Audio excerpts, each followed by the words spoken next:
karena Islam sudah menjadi ideologi politik bagi masyarakat dalam kerangka yang lebih konkret, bahwa Islam memerintahkan kaum muslimin untuk menegakkan negara dan menerapkan aturan berdasarkan hukum-hukum Islam.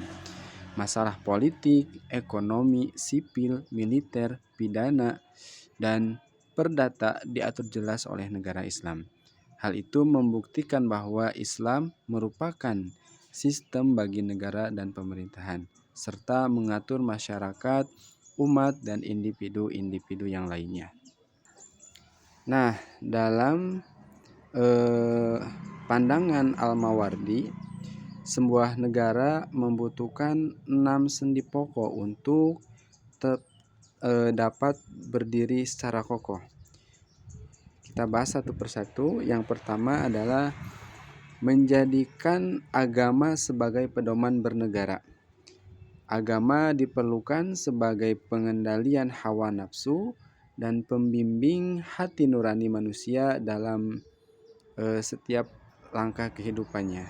Nah, dalam artian bahwa agama dapat mengendalikan keinginan dan hawa nafsu manusia karena menjadi pengawas melekat dan tertera pada hati nurani manusia itu sendiri.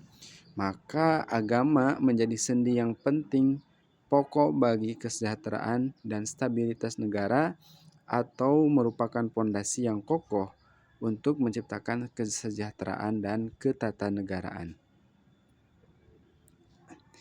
Yang kedua, penguasa yang karismatik, berwibawa, dan dapat dijadikan teladan. Jadi menurut Al-Mawardi,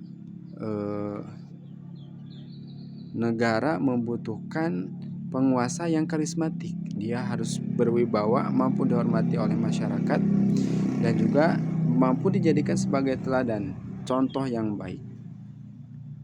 Itu menurut Al-Mawardi. Kemudian yang ketiga, menurutnya penguasa atau pemimpin negara membutuhkan atau harus adil secara menyeluruh.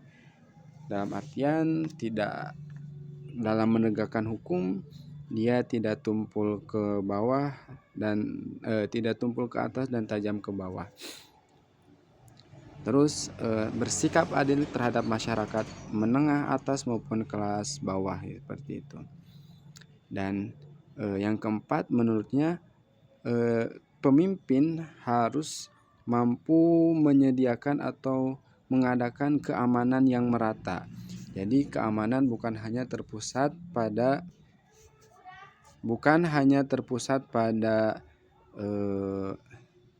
pemerintahan pusat saja, tapi secara negara harus memberikan keamanan menyeluruh terhadap masyarakat yang di pelosok-pelosok juga. Nah, selanjutnya yang kelima, pemimpin negara atau negara butuh kesuburan tanah yang berkesinambungan. Dalam artian kesuburan tanah itu harus dijaga dan tidak boleh dirusak, sehingga lolos atau selamat dari tangan-tangan yang jahat yang mengakibatkan rusaknya tanah yang negara tersebut. Nah, yang keenam, harapan kelangsungan hidup. Generasi sekarang punya kaitan erat dengan generasi yang akan datang.